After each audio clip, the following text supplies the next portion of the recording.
आप जानते हैं देव अधिदेव महादेव आदिदेव हैं, यानी ब्रह्मांड के पहले देवता। इन्हें अर्धनारीश्वर भी कहा जाता है, यानी जिनका आधा शरीर स्त्री का है और आधा पुरुष का, जिसका साफ अर्थ है ब्रह्मांड को चलाने के लिए दो शक्तियां काम करती हैं। नमस्कार, सनातन सत्य के इस खास एपिसोड में आप सभी का स्वागत है। मैं हूं आशीष महर्षि और मेरे साथ हमेशा की तरह जुड़े हुए हैं पायलट और रिसर्चर कैप्टन अरविंद सिंह जी। ब्रह्मांड की उत्पत्ति के कई सिद्धांत हैं, जिनमें सर्वमान्य यह है कि ब्रह्मांड खुद को भौतिक अराजकता से बनाता है, लेकिन ये यिन और यांग के रूप में व्यवस्थित होता है। आज हम आपको बताने जा रहे हैं कि किस प्रकार मानव शरीर में ऊर्जा का संचालन होता है। आपको मोटे तौर पर बता दें, यिन को शरीर का बायां भाग ऋणात्मक अर्थात स्त्रीलिंग रूप माना गया है, जबकि यांग को शरीर का दाहिना सकारात्मक अर्थात पुल्लिंग रूपी ऊर्जा माना गया है।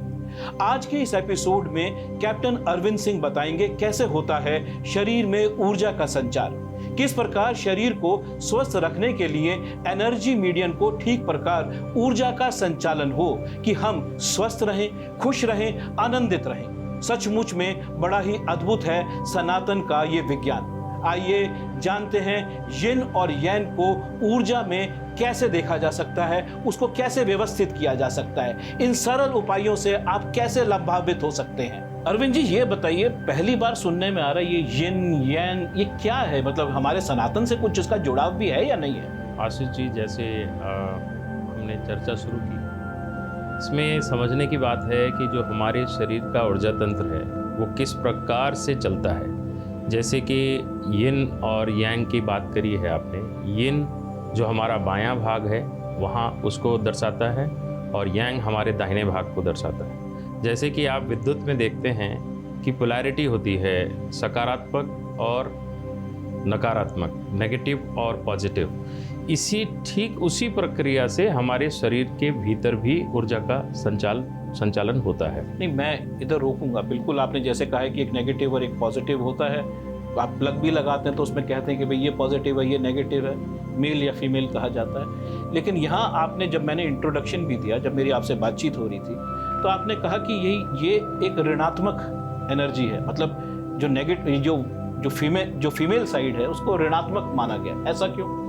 इसमें ऋणात्मक का तात्पर्य यह बिल्कुल भी नहीं है कि वो कम बुरी या किसी तरह से खराब है। वो एक पोलैरिटी है। जैसे कि आप पूरी सृष्टि को ले लें, आप चुंबकीय प्रवाह को ले लें, उसमें भी यही पोलैरिटी है।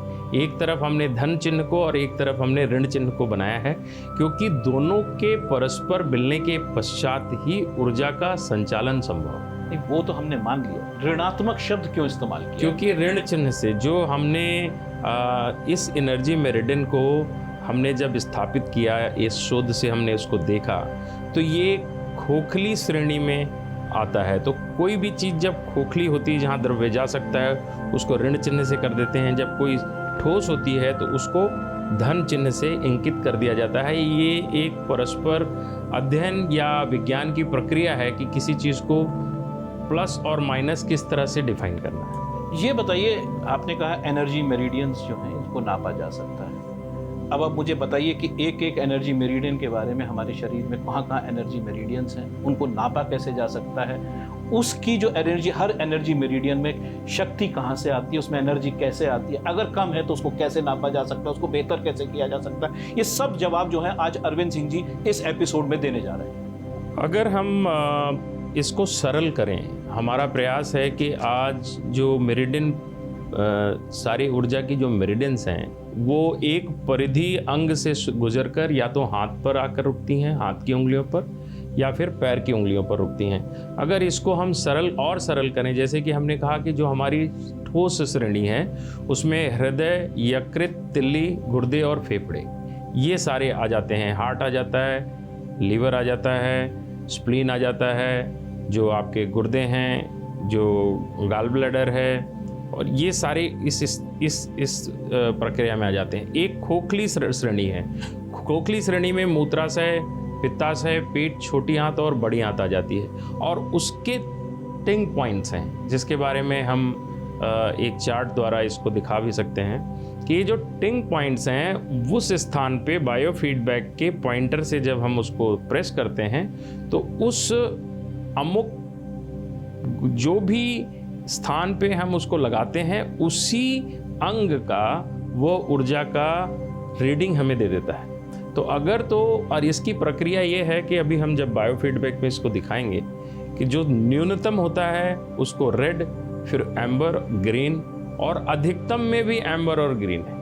बहुत होस्टाइल और अनकंट्रोल्ड ऊर्जा भी अगर किसी मेरिडियन की है वो भी मानव शरीर के लिए अच्छी नहीं। आप ये कहने की कोशिश कर रहे हैं कि ऊपर से लेकर नीचे तक शरीर के जितने भी भाग हैं हम इसको बायो फीडबैक मशीन से उसको नापा जा सकता है कि उसमें एनर्जी है या नहीं है। हमारे हर जो पूरा शरीर है उसके हर अंग की एनर्जी को नापा जा सकता है। ये बताइए, आपके पास तो बायो फीडबैक मशीन, मेरे पास तो नहीं, मेरे दर्शकों के पास नहीं, तब क्या करेगा? कि ये बहुत सहज साधन है और बायो फीडबैक बहुत महंगी डिवाइस नहीं है। इस यंत्र को बहुत सरलता से बहुत ही अच्छे से बनाया गया है और इस प्रयास से बनाया गया है कि आम जीवन में लोग इसको इस्तेमाल कर सकते हैं, क्लिनिक से इस्तेमाल कर सकते हैं, एक्वापंचरिस्ट से इस्तेमाल कर सकते हैं। जो आपके किसी भी तरह का उपचार करते हैं, जैसे कि आपके थेरेपेटिक उपचार हैं, बॉडी मसाजेस हैं, इन सब लोगों में इस चीज़ की उपयोगिता बहुत है और इसको पूरी तरीके से इस्तेमाल किया जा सकता है। नहीं, वो तो है।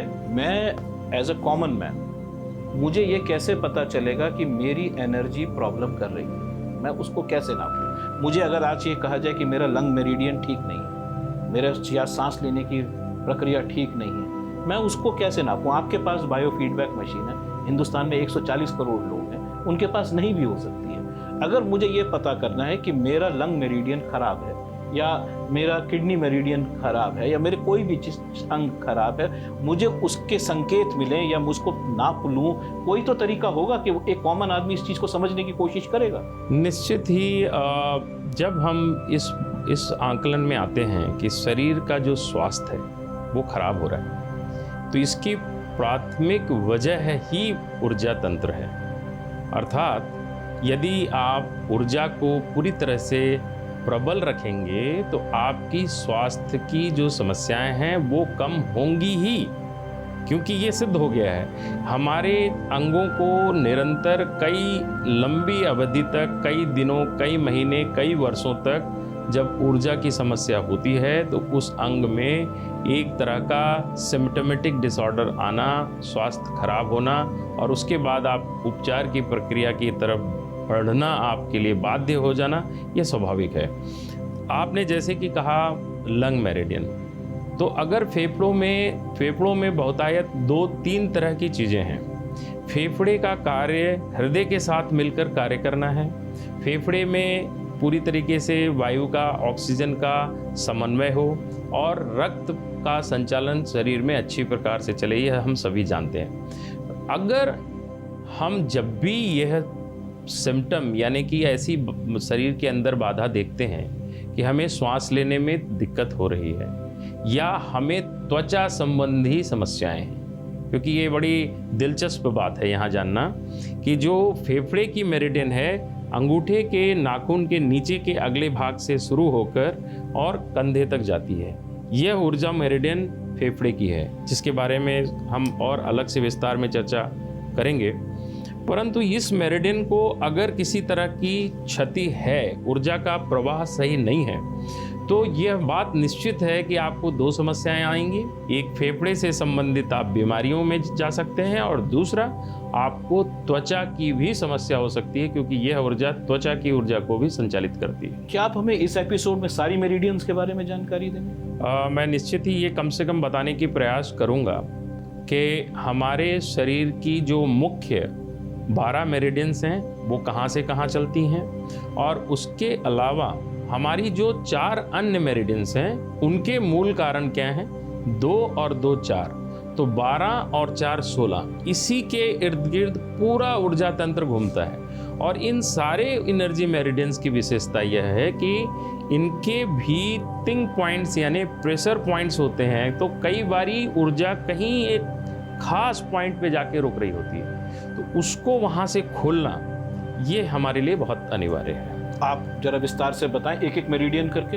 अब जैसे कि आपने शुरुआत की फेफड़े की, तो लंग मेरिडियन इसको कहते हैं। ये अंगूठे के निचले भाग से शुरू होकर और कंधे तक जाती है।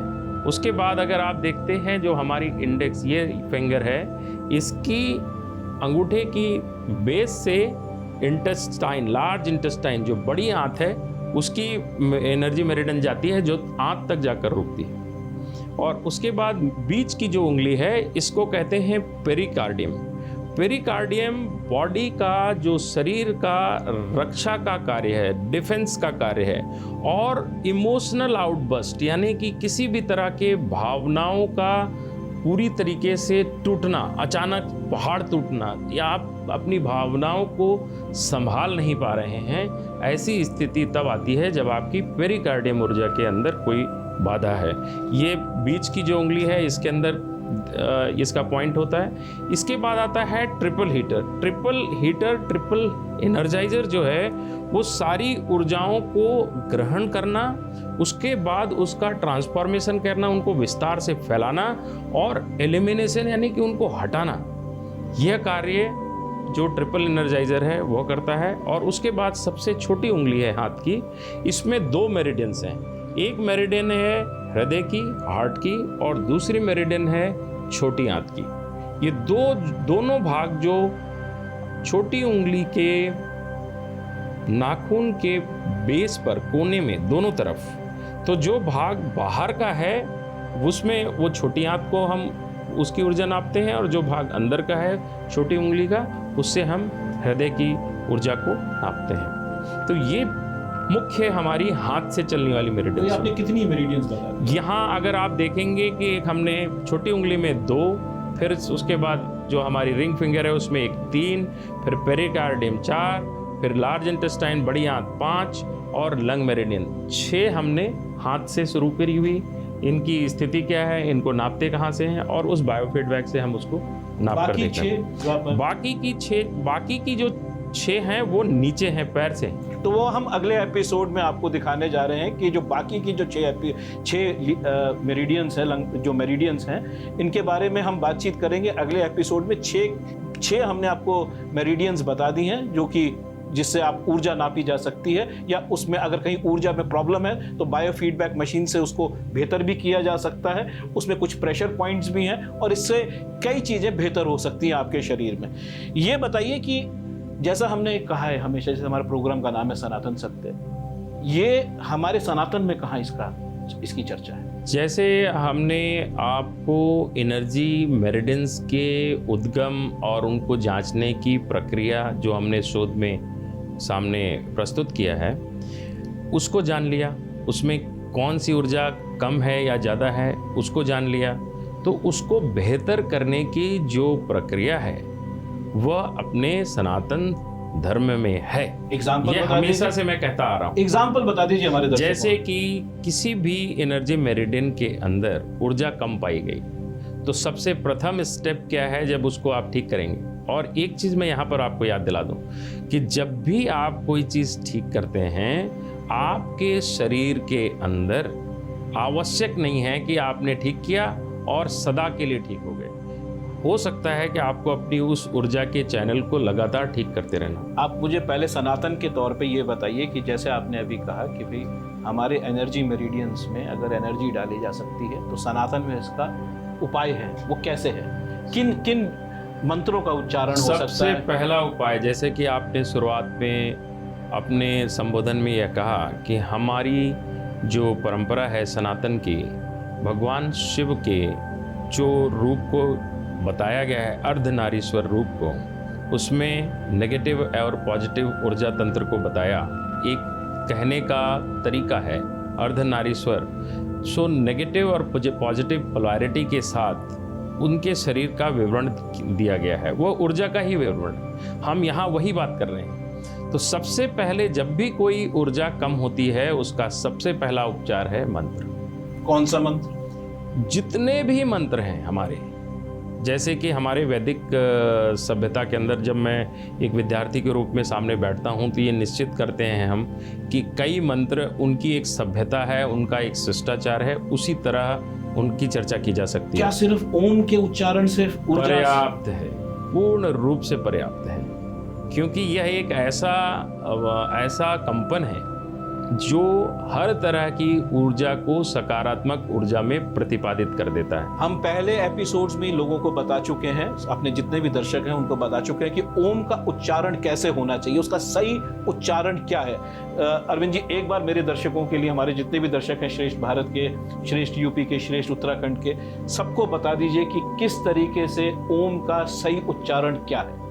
जैसे कि हमने पहले पिछले एपिसोड्स में चक्रों के दौरान इस मंत्र का उच्चारण किया, उसमें सबसे प्रथम जो जिसका आधार है मंत्र का, वह ये है कि आपकी ध्वनि नाभि से निकलनी चाहिए। तो जब आप ओम का उच्चारण करते हैं तो उसके जो लय हैं वो कुछ इस प्रकार हैं, आ उ म। तो उसको आप मिलाएंगे तो नाभि से ध्वनि अपने आप निकलेगी। जैसे उदाहरण के तौर पर मैं आपको करके बताता हूँ।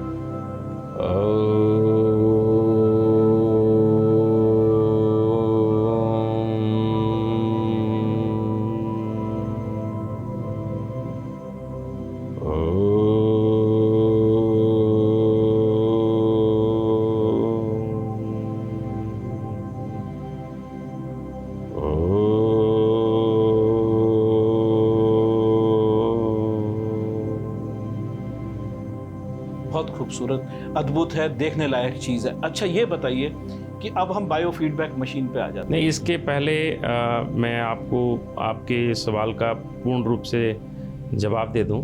जैसे कि बात आई कि ऊर्जा की गतिशीलता और स्वस्थ ऊर्जा के स्वस्थ संचालन के लिए सबसे हमारे पास जो सनातन धर्म का पहला जो टूल है वो है मंत्र। उसके अलावा भी जो सारी प्रक्रियाएं हैं हमारी सभ्यता के अंदर, जिसके अंदर मालिश, शरीर की मालिश करते हैं, ऊर्जा के संचालन में जो अवरोध होते हैं वो दूर होते हैं। एक्यूपंक्चर भी एक सभ्यता रही है, उससे भी जो है ऊर्जा ठीक होती है। व्यायाम जब आप करते हैं तो भी एनर्जी मेरिडियंस खुल जाती हैं, इसलिए व्यायाम का भी बड़ा महत्व है। आहार, और जो आहार के साथ हमारे भारतवर्ष में जो हर्बल उपचार है उपलब्ध है, उसका भी बहुत महत्व है। कई तरह के हर्बल उपचार ऐसे हैं आपकी एनर्जी मेरिडियंस को खोल देते हैं। इसके अलावा जो हमने मंत्र के अलावा हमारी सनातन सभ्यता जिससे हम ऊर्जा और एनर्जी मेरिडियंस को ठीक कर सकते हैं वो है श्वास, प्राणायाम और योग और ध्यान। और इसके अलावा जो एक आखिरी बहुत महत्वपूर्ण चीज़ है जिसके बारे में जब हम आगे चलेंगे, जब हम कई अपने अन्य व्यवस्थाओं के बारे में बात करेंगे, उसमें आती है आरोमा थेरेपी।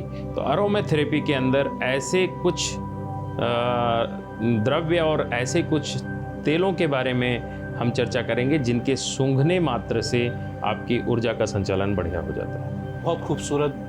ये बताइए Arvind ji, bio feedback machine के ऊपर आते हैं, जो हमने पिछले एपिसोड में प्रॉमिस किया था, वादा किया था अपने जितने भी दर्शक हैं कि हम बायो फीडबैक मशीन के बारे में बातचीत करेंगे। एक बार मेरे दर्शकों को दिखा दीजिए ये बायो फीडबैक मशीन क्या है, इससे क्या हो सकता है, कैसे नापा जा सकता है, इसके बारे में थोड़ा आप। यह यंत्र है, इसके अंदर एक स्क्रीन है, आप देख रहे होंगे। जब इन दोनों बार को हम जोड़ते हैं तो ये 99 का अंक दिखाता है। इसका मतलब है कि ये मशीन पूरी तरीके से ठीक चल रही है। तो इसको हम इस प्रकार से पकड़ेंगे, आप इसको बाएं हाथ में, इसको दाहिने हाथ में, और पकड़ने के बाद जोर से सांस लेकर छोड़ दीजिए। और इस समय जो आपकी ऊर्जा है ये 35 एम्बर, यानी कि न्यूनतम लगभग ठीक स्थिति आपकी ऊर्जा इस समय इस यंत्र में बता। ये बताइए कि इसमें मैक्सिमम आमतौर पे क्या होना चाहिए, और अगर कम है तो वो कहाँ से कम होना? जब कोई भी वजह हो सकते हैं, जब आपकी ऊर्जा पूरी तरीके से प्रबल होगी तो इसकी यूनिट 40, 60 और 70 तक जाती है, और 70 के बाद फिर वो एम्बर में, नारंगी रंग के डिस्प्ले में और लाल रंग में और अधिक होने पे जाती है, क्योंकि वो ठीक नहीं है। अब जैसे कि आपने काफ़ी देर से इसको पकड़ा हुआ है, तो अब ये यूनिट हरे में आ गई है और आप 40 नंबर की यूनिट तक आप इस समय पे, जब भी आपकी कोई ऊर्जा का यूनिट हरे रंग में, हरे डिस्प्ले में जाता है, इसका मतलब है कि आपकी ऊर्जा अमूमन ठीक है। अब 40 और 45 ये आपके शरीर की कुल ऊर्जा चल रही है इस समय। चलिए, बहुत ही खूबसूरत, अद्भुत, देखने लायक चीज़ है। ये बताइए कि आम तौर पे यिन और यन जिसकी हम बातचीत कर रहे हैं, वो उसमें कोई संयम नियम भी कुछ हमें रखने होता है ताकि हमारा बैलेंस ठीक रहे बॉडी? देखिए, जो हमारे सनातन सभ्यता का जो पूरा सिद्धांत है, प्रातः जल्दी उठना, सूर्य की किरणों के सामने जाना, व्यायाम टाइम से करना, इन सारी प्रक्रियाओं से आप प्राकृतिक रूप से अपनी ऊर्जाओं को बहुत अच्छा कर सकते हैं। सनातन सत्य में जिस तरह हमने आपको शरीर के 7 चक्रों के बारे में बताया, उसी तरह हम आपको इस कड़ी में ऊर्जा तंत्रिका तंत्र यानी एनर्जी मेरिडियन के बारे में जानकारी दे रहे हैं, जिसके अहम पड़ाव में यिन और यन की ऊर्जा के बारे में आज आपने कैप्टन साहब से जाना।